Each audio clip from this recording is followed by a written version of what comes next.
How old were you at this time? I was in my 20s. So you worked there from 18, 19, all the way into your 20s, and then you see that video about empowerment? Yeah, I was in my mid-20s, I think it was, something like that. I don't and then really that's remember. when the spark was lit. Yeah, well, I said, what can I do to act like an owner? I didn't really know what our business was. I know that we made chips, but I didn't, so I asked the salesman if I could go with him on my day off. And the salesman said, sure, I mean, it was free labor for him. I would load the truck, and he said, well, come meet me at 5 in the morning. And I met him at 5 in the morning. We went to the stores, and he taught me how to fill up the racks, how to take the order, and I was learning. And I've said this before, and I believe it strongly, and I think every young person needs to understand. In life, all you need is one revelation to create a revolution. And I didn't know that then, but I was about to get the biggest revelation of my life that was going to create the biggest revolution in my life, but the revolution in my company that was going to lead to a revolution in the industry. So I like to say, and I get excited about this, I like to say that, yes, I changed corporate America. And people will say, you're so full of yourself. And I say, I am, because I know what I did. And I think that's something that we have to teach young people too. So I revolutionized how you see corporate America today. It's not the same it was 20, 30 years ago. This little Mexican had a big part in it. What do you think is the biggest contribution to it, do you think, that you've revolutionized? Or what's the biggest difference that you think you've made in the industry? I think when, how I got that revelation is I was looking and I saw all these spices, and then I looked at our products and we didn't really have a lot of spices. So that was a revelation. Create something with spices for those who enjoy it, I mean, everybody loves spices today, I mean. But especially being Latina, you especially enjoy it. Yeah, so that's what we decided to do. And then again, here comes another revelation. I didn't know what to do. I just okay, I got to make something. I didn't know what that was, what that would look like, what it would be, right? But I'm sitting in my old house, and here comes the elote man, and I buy an elote, and he puts the chile on it, the cheese and everything. This is the truth. Remember, one revelation. What is a revelation? Something that was always there, but it's been revealed to you. So I took a bite, and when I looked at it, it was like, this looks like a Cheeto. What if I put chili on a Cheeto? A crazy, ridiculous idea. What are you doing? So I went and told my wife, hey, we got to make some special chili. So I went to the plant and got some Cheetos with no cheese on it. Took them home, and me and my wife, we worked on a recipe. We tried this, we tried that. We finally got it down. She took some to work, I took some to work. Everybody loved it. Wow. I said, man, Richard, you got to call the CEO. This is great. Well, keep in mind, you don't call the CEO. Right.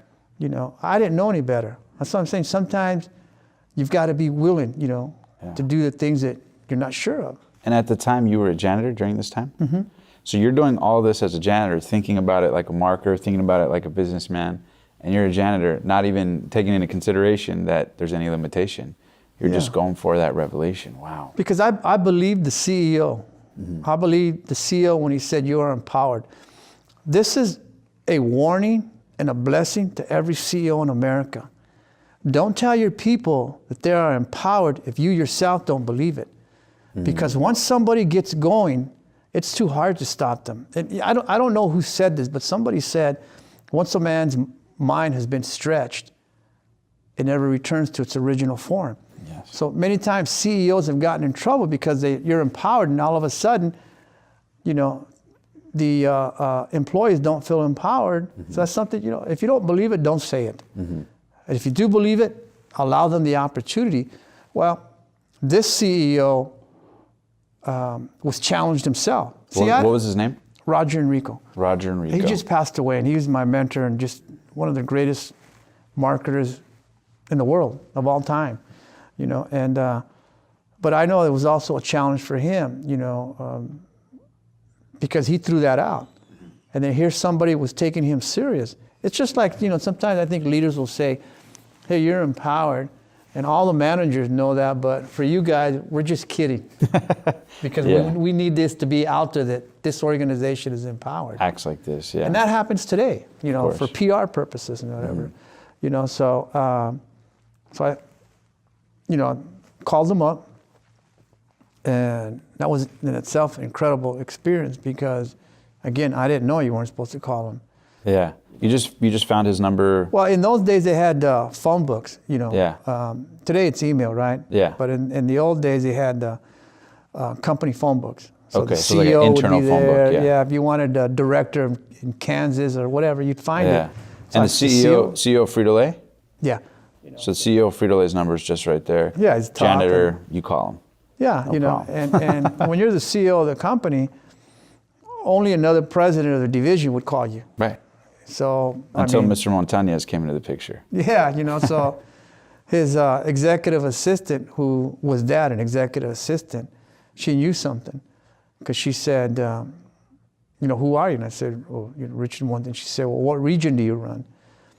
I said, well, I work in California. She said, oh, you're the president of California? And I said, no, I work in Southern California. She said, oh, you're the SoCal vice president. I said, no, I work in the plant. She was, oh, you're the vice president of operations? I said, no, I work inside the plant. And this is true. And she said, you're the plant manager? I said, no. And she said, what are you? I said, I'm the janitor. And she said, hang on. And I talked to the CEO, and he says, you know, I heard you got an idea. I began to tell him. I didn't really know how Mark spoke. I just began to tell him from my heart what I saw, what I thought. And he said, okay, I'll be there in 2 weeks. Hung up the phone. Just like that. Hung up the phone, and I was like floating. Like I did it. Wow. He's coming to see me. You know, but I've always said this, and young people need to be prepared for this. I've said, I don't care what room you're in. There's always somebody in that room who's going to try to steal your destiny. And as soon as I hung up, I didn't realize the protocol that had just broken. So they started doing the phone calls. The president called the division president, called division vice president, called all the way down to the plant manager. Who is this Richard? Who let the janitor call the CEO? So the plant manager comes running looking for me, and he tells me, starts yelling at me. Like, who do you think you are? You know, you realize what you've done?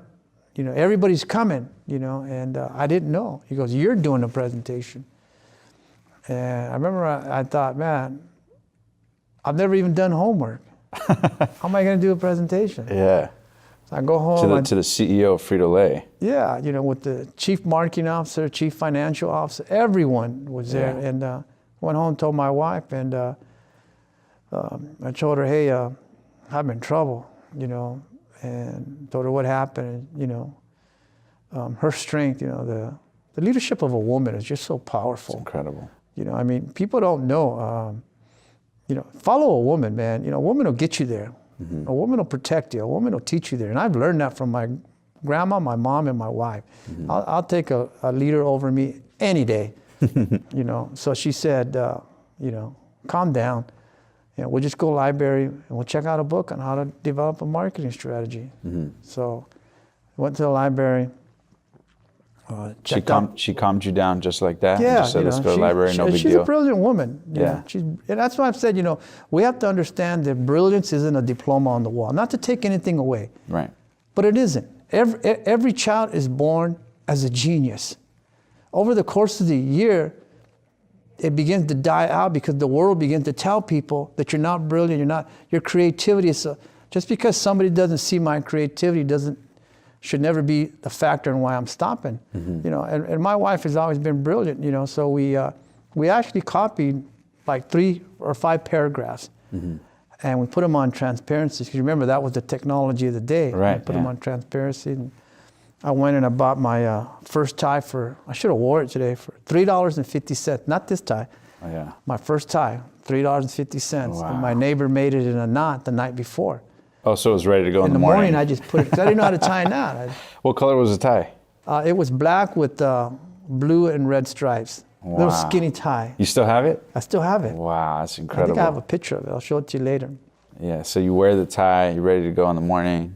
Yeah, and Judy irons the clothes, I'm sure. Yeah, you know, my wife, you know, is telling me, hey, you know what? there's nobody better than you. You know, you're the man of this house. Go get what belongs to us. Don't forget who you are. Don't forget your life. I was just like, wow, you know. If you guys enjoyed that video, be sure to hit that subscribe button right now, because every week we bring you the very best in personal development content, interviews, and insights to help inspire you to take your life and your dreams and make them a reality. And also, if you want to know how to book dream guests the same way I have, you can check the link below for my top 3 secrets. So if you have a podcast or a show or whatever it is and you want to collaborate with them, if you click that link below, I'll give you those top 3 secrets to help you get in touch with anybody. And also, don't forget that The Passionate Few is available on media platforms as well. So you can subscribe to the podcast. And until next time, thank you for being one of the Passionate Few.